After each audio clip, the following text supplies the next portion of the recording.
This is CBC Here and Now.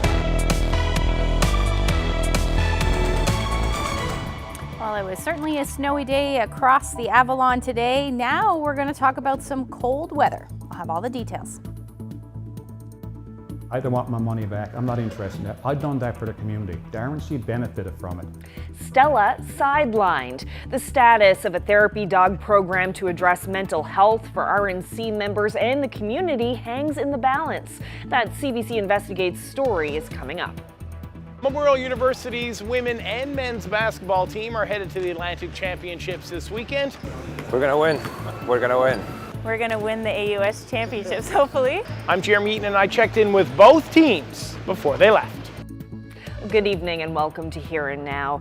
We begin tonight with good news for residents in central Newfoundland. 2 obstetrics units will be made permanent in Gander and Grand Falls, Windsor. That's according to Health Minister Tom Osborne. Here and Now's Troy Turner reports. The James Payton Memorial Hospital will continue to have an obstetrics unit. The Provincial Health Accord, a document aimed at redesigning healthcare in the province, recommended that the unit be moved to Grand Falls, Windsor. It's been on a temporary diversion there for months, but the province is now saying it will be reopened. We've looked at the number of births that generally come out of both catchment areas, and we believe that there's a need for obstetrics in both areas. A decision on the future of obstetrics was supposed to be announced later this spring. Advocates in Gander have been pushing for 2 units. People in Grand Falls, Windsor were saying if there's one, it should be in their town. We'll continue with the service in both areas. The next steps are, now that we are looking at that decision is, continuing with recruitment efforts to ensure that we have staffing for both areas. For the past 10 years, Central Health has been having issues retaining enough staff to operate both obstetrical units. Pregnant women were diverted to the Central Newfoundland Regional Health Centre in Grand Falls, Windsor for a number of years. Now, all eyes are on recruitment. In terms of nursing, for example, we have a mission in India that looks as though it's going to provide solid results. Nurses in India have to go through the immigration process. So we're looking at a number of months before that takes place. We have been recruiting nationally and internationally for healthcare professionals. Osborne says he's unsure how long that recruitment will take. Troy Turner, CBC News, Gander. Well, some big news on the energy front tonight. Quebec Premier François Legault will visit this province tomorrow. He's eager to negotiate a new deal for Churchill Falls electricity, while leaders in this province appear to be playing it cool. Here now, Terry Roberts has that story. Quebec's premier is not pulling any punches when it comes to hydropower from Labrador. It's important for us to renew the contract after 2041 as soon as possible because it needs about 15 years before building a new dam. So we need to know what will be our capacity starting in 2041. So of course, we are very interested to renegotiate as soon as possible. So Legault is having dinner in St. John's with this man on Thursday evening. They'll have talks, not negotiations, on Friday. Unlike Legault, Fury is downplaying any urgency, practically flexing ahead of this meeting. Newfoundland and Labrador is in a strong position for the first time, probably since 1969. And I'm not going to try to rush or accelerate a deal on a Friday afternoon, I can assure you that. The controversial Churchill Falls contract does not expire until 2041. Another 18 years of Hydro-Quebec paying less than a cent per kilowatt hour, practically free for about 30 terawatt hours of energy, roughly 15% of Quebec's capacity. Since power started flowing more than 50 years ago, nearly $30 billion in profits to Hydro-Quebec, about $2 billion to this province. A lopsided deal that has fueled intense resentment and repeated legal challenges that were shot down in the courts. But now the landscape has changed, says Fury. There's a plan to prevent power rates from doubling in the Muskrat Falls era. Hydropower is non-polluting, so the demand for it is expected to grow. We're not on bended knee to Quebec. Quebec is coming to us. Certainly we would like to have a good relationship. I'm interested to hear what he has to say. But we are in a very solid position right now. Quebec is looking to plan ahead in order to meet future energy needs. That may mean building new generation, very expensive and uncertain, or firming up all that power from the Churchill River, perhaps even developing Gull Island.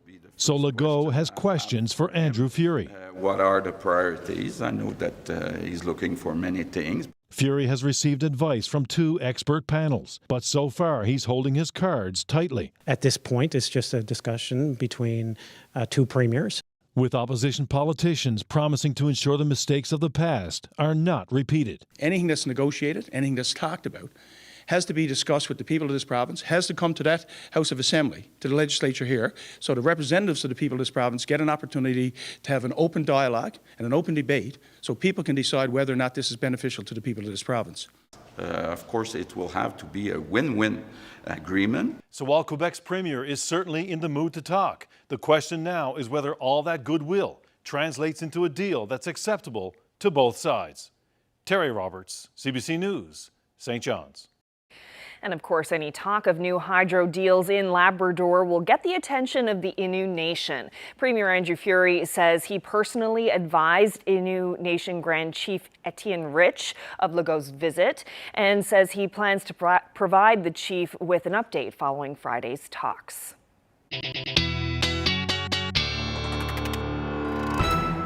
Oh, certainly a messy day today, seeing lots of cancellations as far as snow is concerned.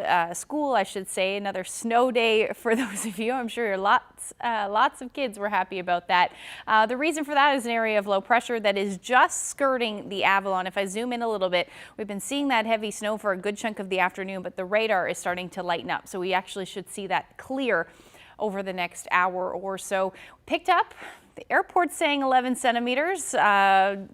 Just looking outside, you know that that's way more than that. About 16 centimeters for another area in report as far as the Avalon is concerned. So we'll go with that one.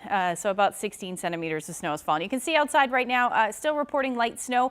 Visibility has come up dramatically from earlier today, about 2 degrees, and those winds now out of the north between 30 and 50 kilometers per hour. We still will see some blowing snow as we head through the overnight today, but we should say goodbye to that snow. The next story, extreme cold warning. We've definitely got that up across Labrador, Northern Peninsula. You are included in this as well, but a lot of that cold air going to sink further south as we head through the week. In fact, we're not going to see those temperatures up above 0 for the next 10 days. I'll get into the details coming up.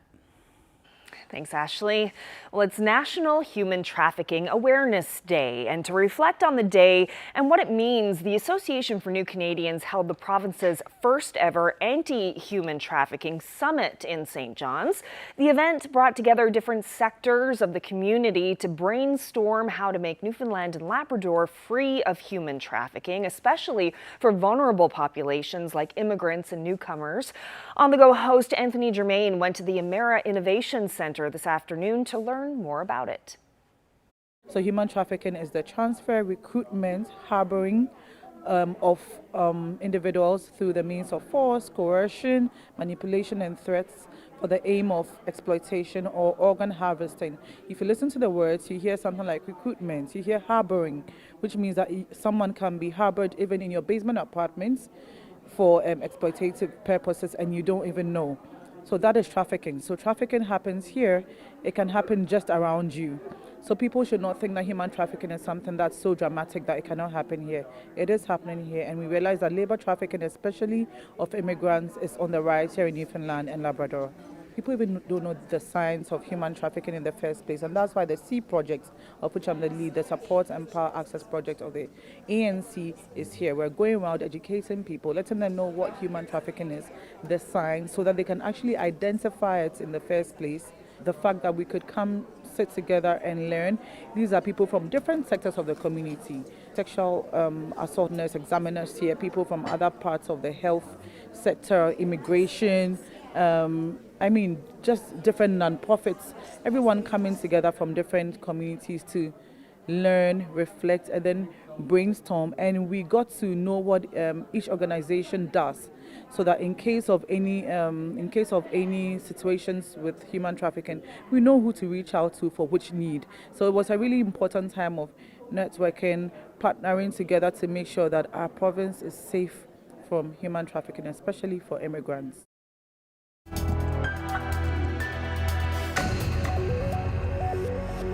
Now to a story involving the police, mental health, and a curly-haired dog named Stella. 2.5 years ago, the Royal Newfoundland Constabulary introduced a therapy dog to their ranks. It signaled a change in the way the RNC was handling mental health, both inside and outside the force. Now, documents obtained by CBC Investigates show the future of that program is in doubt. Here Now's Ariana Kelland reports. I'm privileged to recognize in this Honourable House the Royal Newfoundland Constabulary support dog, Stella. Starting in 2020, Stella the Portuguese water dog was just about everywhere, in the community and on social media. Mental health is a priority. As well, she will be not only out in the community, but as well with different organizations. Stella was seen side by side with her handler, a constable who suffers from post-traumatic stress disorder from the job. Unfortunately, some calls that we tend to can be very stressful and can remain with you for many days and months and even years after responding to that call. In the years that followed, Stella and Fagan were given a Canadian Mental Health Award, traveled to Ohio to become a certified therapy dog. She was trumpeted by the RNC and by government as being part of the future of mental health support in policing. And I ask all honourable members to join me in welcoming Stella to the RNC and Justice family. Part of that family includes victim services. And last June, Stella was used for the first time to comfort a complainant in court during a sexual assault case, one of the dog's intended purposes. This internal document, a glowing review of Stella at work. These emails, notes, and spreadsheets tell a different story. It appears Stella and Constable Fagan have been sidelined from work in the community. No outside appearances since late July. Dozens of requests denied for community picnics and events. There were exceptions, including this photo op. This is not the only place in the world that got a support dog, but they done a very good job how they broke it out and sent it out to the community, and it was doing such a fantastic job. Jim Hines is a businessman and philanthropist. He privately funded the dog, her training, and a vehicle. He was worried about the future of the program and contacted the Minister of Justice. I told him that I was concerned about Stella because in a conversation I had with Chief Roach, he referred to Stella as the RNC mascot. And that was very uncalled for. That officer was injured. That little dog made her smile and made her happy. You know, she whispered in my ear the first number of minutes. She said, "You saved my life." And now, and he called her a mascot. These documents show concern behind the scenes too, but reassurances from the minister himself that the program was not finished. The RNC isn't talking about this program, at least not to CBC. In an interview with The Telegram, Chief Patrick Roach named the support dog program in a list of current mental health initiatives at the force.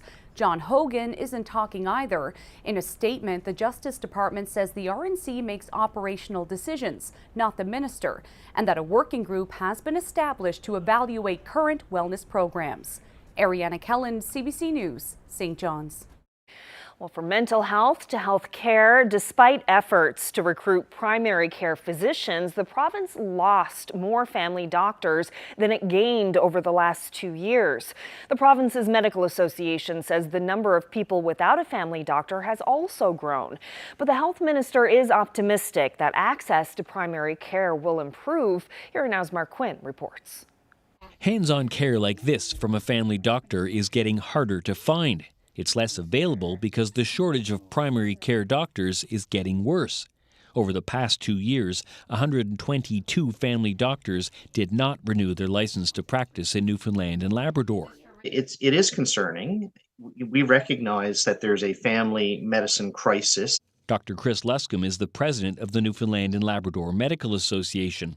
It's the body that represents doctors in this province. We're definitely seeing a lot of young physicians in particular choosing not to enter into community-based family medicine practice.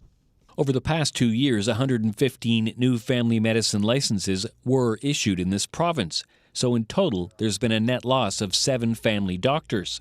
Not a big change, but it comes after the province stepped up recruiting efforts. after a physician shortage was identified years ago.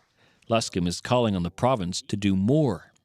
So recruitment's important, but it's fair enough to say that we've got a ways to go to have adequate recruitment to meet the needs. In 2019, polling for the NLMA found that 99,000 people in this province didn't have a family doctor. Luscombe says the association's latest polling shows that problem is getting worse. We have 136,000 people now who self-identified that they don't have a family physician. Over the past 2 years, the province has done a lot to attract and keep family doctors, including the establishment of a provincial health professional recruitment and retention office and financial incentives to attract and keep those doctors. The province has also established a number of collaborative team clinics and expanded virtual care to help orphaned patients. And next month, a recruitment mission is leaving for the UK. The health minister didn't dispute the college's numbers, but he says he believes the province is beginning to turn a corner. Recruitment efforts have really ramped up nationally and internationally, and we are seeing the fruits of those recruitment efforts. Yes, if you look at the numbers from 2021, we're probably down physicians. The numbers combined for 2021-22 shows we're down 7 physicians. If you look at the numbers over the last 6 months, I think you see a different picture. There's normal, healthy. Osborne says collaborative clinics are the way of the future. He says 5 are currently operating in this province and more are coming. Mark Quinn, CBC News, St. John's. Well, now turning to some sports news. Both Memorial University's women's and men's basketball teams are headed to Halifax for the Atlantic Championships. The top teams in Atlantic Canada will play for a spot at the national event. MUN's men's and women's teams both played on Friday, and they both feel like they have what it takes to win it all. Have a look. A couple of notes I made and from practice last night with regards to how we're going to defend UNB. Feel pretty good. I mean, we ended the season off with a really good win against a really good UPEI team on Saturday, and the girls came really focused and executed the game plan and had an incredible second half offensively. Switch on your next, last spot. It's been good. We've had some ups and downs, a little bit of inconsistency throughout the season and a couple injuries and stuff, but we've gelled together as a team and learned what we really need to do to win the championship. This is a big deal for us. We haven't won in a couple years now, so it's good to come out and try and get that championship, especially we've been working so hard and our team's been gelling pretty well, so hopefully we're coming out with a win this weekend. Every team is beatable, so there's not a whole lot of discrepancy from 1 to 6 really, and every team has basically beaten each other for the most part, so it's going to be an exciting weekend. There's no clear-cut year where it's like that team's going to win it who's playing for second. It's up for grabs for sure. Hopefully it's not. But, this is potentially our last practice on home court. We've been a little inconsistent, which comes with having a lot of first-year guys. But, when we're playing at our best, we've shown that we can beat anybody in the league. So, that's the goal going into this weekend, is try and play at our best like we've shown at different times throughout the year. 7. I think everybody's really happy that we fulfilled one of our goals for the season, which was to make playoffs. So everybody's in a good spirit and everybody's excited. Maybe young guys are a little bit nervous as well, but that is also normal. So overall, very positive feelings and excitement. Completely different experience than the AUS regular season. The lights are bright, the arena is big. It could get overwhelming as well, but just enjoy the moment and give it your best. My message to the young guys has been come out and play defense. Let's make sure we get stops on D, and we might have a few mistakes on offense, but get back, play D, be solid on that end, and then your emotions will settle. It's very bittersweet. It's been a nice 5 years. I've learned lots of things along the way, but it's sad to go and have that new chapter of my life start. Basketball has been such a huge part of my life. It's gotten me a lot of places, and it's given me so many opportunities, and I've met so many people with it. So obviously a little bit sad, but looking back at my career, I'm really pleased with what I've been able to accomplish.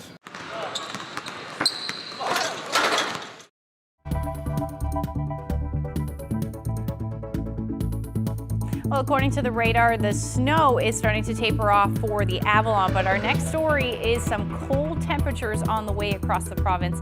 I'll get into all the forecast details coming up. The songs that were sung to you, the stories that were read, where you went to school, like all these little things, all the shows you've watched on television, and these subliminal messages. Well, tonight, Race to Dinner tackles unlearning racist language. We're unpacking stereotypes we may not know we have. That's ahead in 10 minutes.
There's a strong pull to come home in this province. Dorothy Pleasance always made the trip. Watch for this archival special, Sunday at 11:30 and Monday at 7. This weather forecast has been brought to you by Newfoundland and Labrador Tourism. Whatever you're up for this winter, discover experience packages at winterupnl.ca.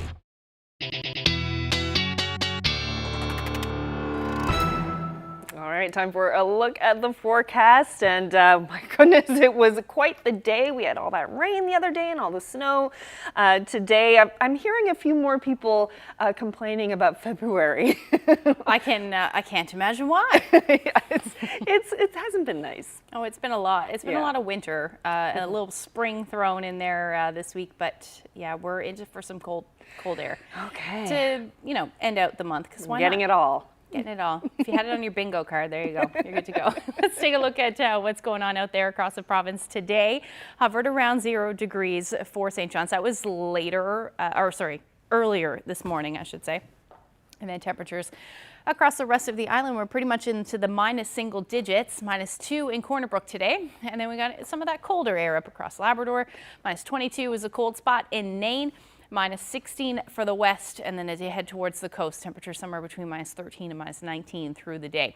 Taking a look at the current wind chills, it is feeling much more winter-like for sure now, feeling more like -33 for Lab City right now. And those wind chill values are starting to creep up across the island as well. -10 at the moment is what it's feeling like in Corner Brook, and -13 in Bonavista. And we've got some pretty gusty winds out there as well. But the story really is the extreme cold warnings that have been issued now expanding across the Big Land. And then we've got even the Northern Peninsula under an extreme cold warning. So that's going to continue really for the next couple of days. Here's your overnight lows tonight. Up across Labrador, Lab City down to -39, and the rest of Labrador into the -30s or mid-20s. Now some of that cold air down towards the Northern Peninsula as well, hence that extreme cold warning. But temperatures really dipping tonight across the island as well. -13 to -14 really for central west coast, and then down to about -9 for St. John's overnight tonight. But note that wind is still going to stay up, so between 50 and about 60 kilometers per hour out of the northwest. So that is going to lead to a pretty significant wind chill. I'll step out of the frame here so you can see that. As we head through the overnight, those wind chills up across Labrador, -40s, -50s. And when we start talking about those wind chill values, the potential for frostbite can occur in minutes. So that's certainly the biggest risk with this. And then for the Northern Peninsula and across the island, the rest of the island, I should say, into the -30s, and then pretty much -20s for the rest. St. John's tomorrow morning, about -18, -19 is what it's going to feel like. So you're certainly going to want to grab a warm jacket and bundle up as you head out the door tomorrow morning. Now, not much of a change into the afternoon hours either. Those wind chills still into the -20s, pretty much across the board, up across Labrador, -30s and -40s. Nain, you're going to start talking about that potential for -50s with your wind chill. So as far as what's going on right now, we have been seeing a lot of snow for a good chunk of the afternoon, but it is starting to lighten up on the radar. And then we've got some snow for the west coast as well. But as we head through the night tonight, not a whole lot to talk about. That snow will end. We'll see some onshore flurries for the west coast. Same thing for coastal areas of Labrador. You could pick up some accumulating snow tonight, but other than that, not a whole lot to talk about. And even as we head into tomorrow, we'll likely see some flurries continue on the west coast, but otherwise just some cloudy periods. Winds are going to stay up as well, 50 to 60 kilometers per hour, again out of the west or northwest. And then Labrador actually looking at a pretty beautiful day tomorrow for your Thursday. Now, as far as snowfall amounts go, west coast, higher elevations could pick up between 5 to 10 centimeters in those onshore flurries, a lot less as you head towards sea level, and then coastal areas of Labrador between 5 to 10, maybe a little bit more than that, 10 to 15 certainly possible as you are seeing some of this colder air. Temperatures tomorrow between -8 and -10 pretty much across the board. Marystown, you'll sit around Marystown will sit around -6 tomorrow for the Burin Peninsula. As you head towards central, temperatures between -12 and -15. Again, those wind chill values feeling much colder than that. And for the west coast, your onshore flurries will continue, and temperatures will be range from -9 for Port aux Basques up to -13 or -15 for the west of the west coast. Now for the Northern Peninsula, your temperatures, you'll see lots of sunshine, but into the -20s tomorrow. Winds still out of the northwest between 40 to 60 kilometers per hour, hence that wind chill tomorrow afternoon. And then as we head towards the rest of Labrador, pretty chilly, -29 as the daytime high for Lab City. Same thing for Nain, and there is a lot more where that came from. You're looking at a pretty cold pattern over the next 10 days. I'll get into the details coming up.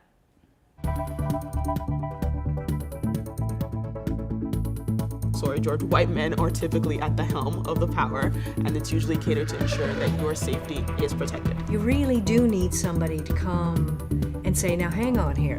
The statement you just made, do you know where that comes from? Well, just ahead, we're back at the table for a second installment of Race to Dinner. Tonight's guests tackle microaggressions and share some major missteps. That's ahead.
It's a dinner party with a deeper purpose.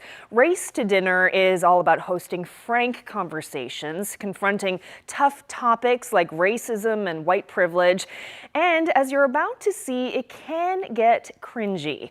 As we mark Black History Month, CBCNL recently hosted one of these sessions in our Here and Now studio.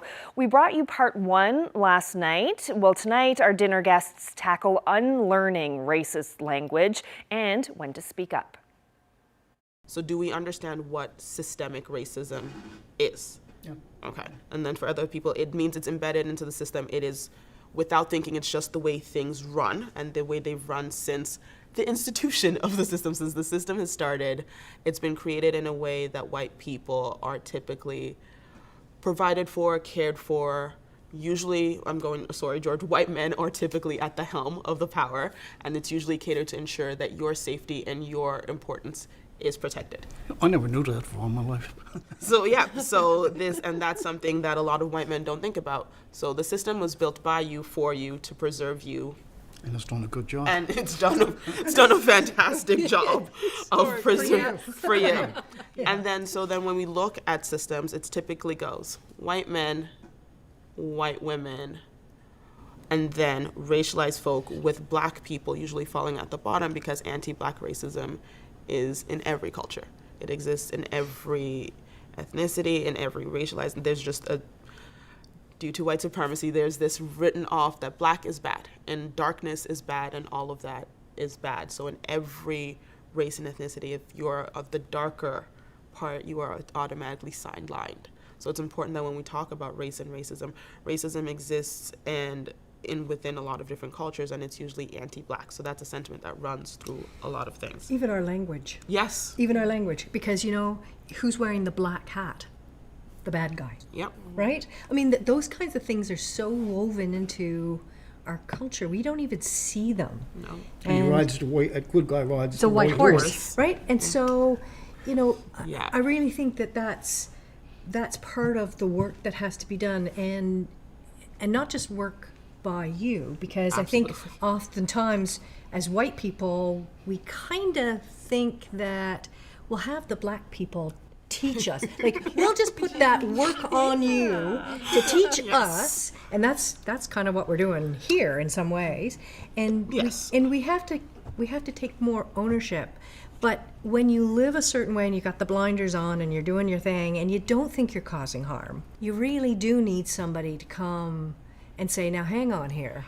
But did you the statement you just made, do you know where that comes from? You can have a little epiphany.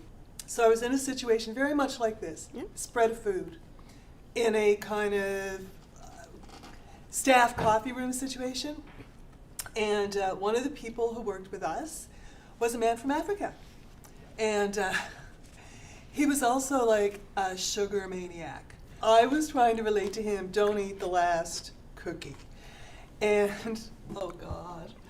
As he was reaching, he was teasing me, and as he reached for those cookies, I opened my mouth and I said, take your cotton picking hands. Exactly. As a Newfoundlander, growing up by American Westerns, I never for a minute, in that moment too, as the words were coming out of my mouth, it downloaded, right? Oh. Yeah.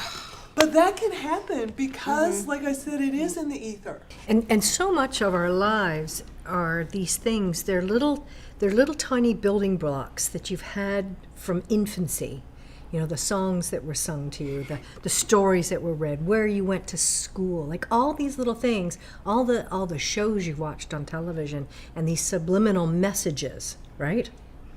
And this all has created who we are today, and we are so unaware, I think, of most of this. So, help. Because I think we have to undo some of this. Yep. So because the world is different, and it has to be different. Absolutely. So. And I guess that's where education comes in. I mean, you look down at the states, and you see Florida, and they're getting rid of critical race theory. They think it's bad, and it does come from a level of ignorance in a way, and that the misunderstanding is there.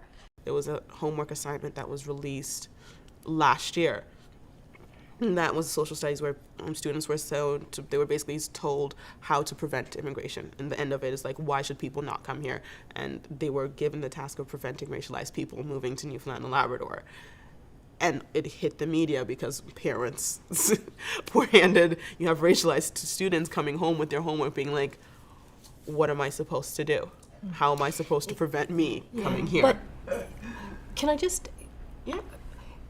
I have a tendency to play devil's advocate. Play away, because it's important.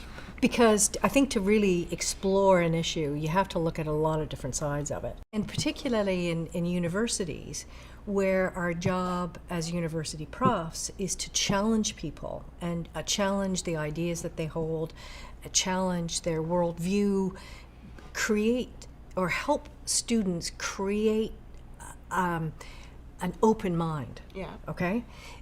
That sometimes you have to, in some ways, present uncomfortable issues and say, what do you think? So there's presenting uncomfortable issues, but you need to have a system that's prepared to address it. And our current system is not prepared to address discomfort like that.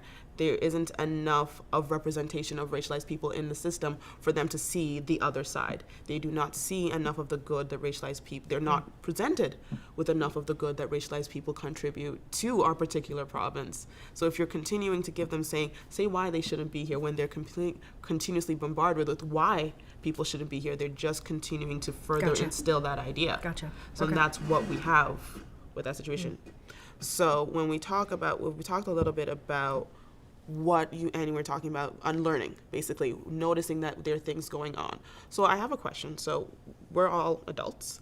We've all been in situations that are slightly uncomfortable. What is your typical reaction when you are in a predominantly white space and someone says something that is either outlandishly racist or even just like a microaggression? And by microaggression, I mean it's not calling someone the N-word out there, but it's like saying, oh, those people over there, they do that. Or, oh, yes, because they're Asian, they have to be smarter in doing that. How do you guys handle that? That's actually, I'm really glad you opened this up, because my impulse, especially if it's like, the more overt and outrageous it is, the stronger the impulse to like, right? Yeah. So there's that piece, but I also feel like there's a tension between stepping up as a visible ally, right? And swooping in as a white messiah. And like hijacking that situation away from the person who it's happening to. It's a tension, and I'm never quite sure what's appropriate and what's not. So thank you for opening that. That's really true. Because I've been in situations where like, do I say something? Or just let it go.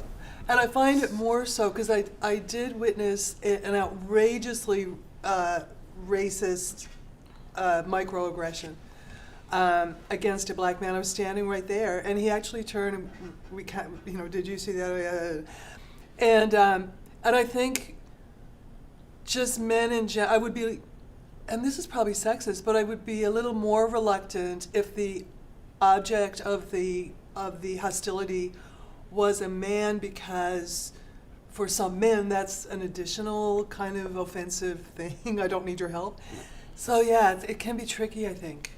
I struggle with that as well, because you don't want to come across, you want to call attention to things and teach people, or if you hear somebody saying really something quite egregious, I mean, that has to stop, just has to stop. But then, as a white woman, is that my place to say something? Am I being helpful, or am I exerting my power? So right? So I have what do you think? An opinion on that is when you're watching someone be attacked racially or being discriminated against racially, why is it on me to continually defend myself all the time? You are sitting in a situation where we're not asking you to educate the person on my race or my ethnicity, on why I deserve rights. It's your chance to step up. And the easiest way I explain it is we've all been in school where we've attended those anti-bullying campaigns, right? We all sat on the floor of the gym and we had the person talk to us like, were you a bully? And everyone puts their hand up and said, no, I wasn't a bully. And the next question is, were you a bystander? And everyone sits there. And what did you do? You did nothing. So when you do nothing and you wait for the racialized person or the victim to defend themselves, you're creating a situation where they already don't have power. And like when you're sitting there and it's happening, and then especially if there's other people around and you're looking, and like for me, I usually end up making eye contact with somebody, and it's just so awkward, and then it lingers because it's like even while it's happening, everybody's looking but nobody's saying anything. And I would rather somebody, Anybody at this point. Yes, and you know what I mean. And so, yeah, it is like just anti-bullying. It is. So it's just, anyway. It's like, the easiest way to not dumb it down, but to simplify it to its very extent. If you're in a situation, leaving the victim of the attack to continuously defend themselves and say, "Someone help me," it doesn't help them. They're already in a stress situation. They're already out of their element. They're already being targeted. When you're sitting there with all this power to put an end to a situation. That's good to know. Well, that was part 2 of Race to Dinner NL, a dinner party hosting some really honest discussions about race and racism. The conversation about when and how to speak up continues tomorrow. Our dinner guests and facilitators will share some real-life scenarios they've experienced right here in St. John's.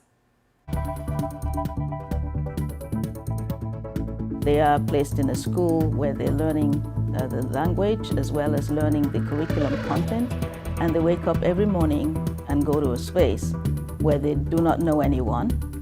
She's helped immigrants and refugees in this province for nearly a quarter of a century. Tonight, Lloydetta Quaco is the focus of our Black Changemakers series. That's coming up.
Loidetta Cueco's work is all about connection. For 24 years, she's helped new immigrant and refugee high school students here in Newfoundland and Labrador. Through her nonprofit, Sharing Our Cultures, students celebrate where they've come from and talk about their experiences with other students and the community. Now, Cueco is being recognized through the CBC's Black Changemakers series. Here's what inspires her work. Whether they're students, whether they're younger than I am or older, whether they're in positions of power or not, I still feel that humility is the best way in which I could interact with everyone. Hi, my name is Loidetta Cueco. I'm from Sierra Leone and I'm a Black Changemaker.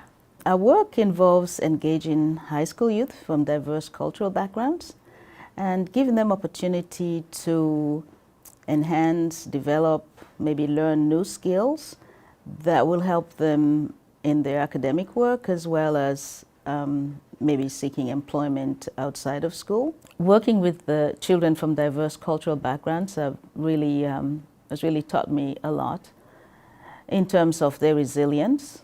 I see that some of them have come from very difficult pre-immigration experiences, but yet they are placed in a school where they're learning the language as well as learning the curriculum content, and they wake up every morning and go to a space where they do not know anyone and where they've left everything that's familiar to them, and they're trying to make life work for them.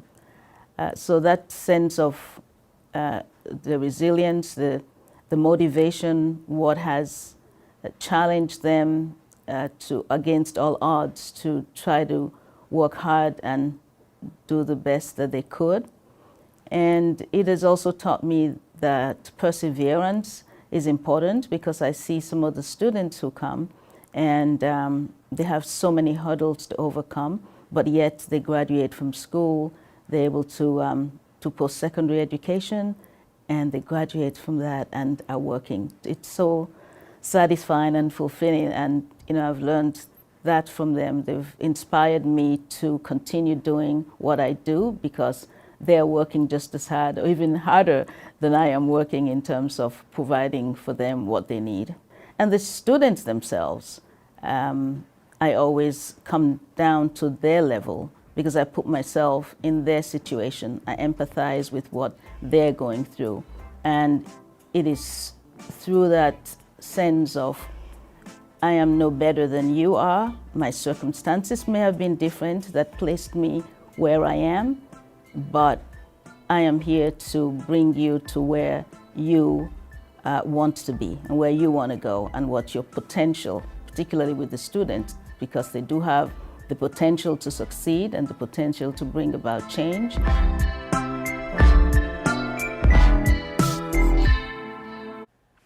And to see more stories from our Black Changemakers series, check out our website, cbc.ca/Black Changemakers. You'll find inspiring stories of other Atlantic Canadians who are giving back.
while I was doing my irradiation, my photography actually was my coping mechanism. The crow was flying by Signal Hill and he had an egg in his mouth. There's a bit of tension there sometimes, but I'm becoming very good at diffusing that. I find black and white, it draws your attention into what's happening and you can kind of capture the emotions a little bit more. You know, there are lots of things going on, chances for you to capture moments that people love to see. This weather update is brought to you by the Healthcare Foundation Home Lottery. VIP prize deadline is midnight March 10th. Order tickets now at hcfhomelottery.ca.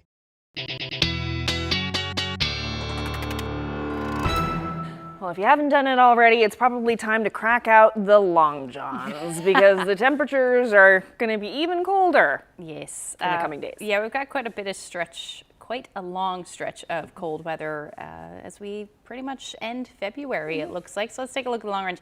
The good news, if I can say this right now, anyway, it doesn't look like we're going to see anything significant as far as snow is concerned, but obviously things can change.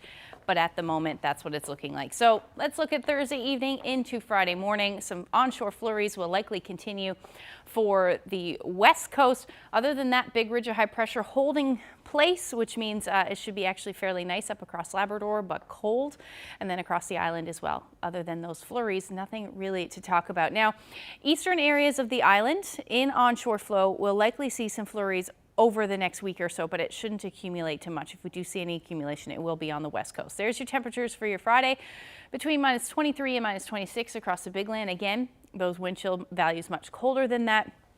And then across the island, nobody is in the minus single digits. We're sitting somewhere between minus 10 and minus 18 across the board with some sunshine. The good news around this time of year is that we start to feel the warmth of that sun. So even though those temperatures are going to be cold, we will feel a bit warmer. And then even in 2.5 weeks, those sunsets will be after 7 o'clock. So think about that as we deal with this cold air over the next couple of days. As we head into Saturday, not a whole lot either. As we sit under this ridge, again, those onshore flurries will likely continue. So that's where we'll see most of the accumulation, but not a whole lot of change in the temperatures either. Still sitting into the minus teens and minus 20s up across the Big Land. Now the long range forecast, there you go. There's those flurries I was talking about. So I'm going to keep that in there. But our daytime highs are well below where we should be sitting this time of year. We should typically be sitting around 0 degrees. And we've got that long stretch of sitting somewhere between minus 11 and minus 17 as our overnight lows. So certainly going to see lots of cool air. Now for central Newfoundland, look at that. That's a pretty nice long range forecast, if I do say so myself. Lots of sunshine. Temperatures pretty much around minus 13, minus 20s into the overnight. But again, western Newfoundland, you are in that onshore flurry, which I'm sure you'll be happy about because you can get to enjoy it. At least there's not any freeze thaws on the way for at least the foreseeable future. And temperatures will be into the minus teens. Now for eastern and western Labrador, lots of sunshines right across the board. We will start to see some warmer temperatures anyway, relatively speaking, into the minus teens as we head into Sunday and Monday, but your overnight lows will still be in the minus 30s. So great shot here, I thought. This is actually Pippi Park. Some sunshine and glitter. Jeff shared that shot with us. Glitter, obviously freezing rain. If you have any photos, send them to Facebook, Twitter, or email them to nophotos@cbc.ca. Oh, I bet it's beautiful up there to go cross-country skiing. Or snowshoeing. Snowshoeing, yeah, beautiful. That's the other good thing about the snow we just got and the cool temperatures. All right. Well, that's it for us tonight. Thank you so much for joining us. Good night.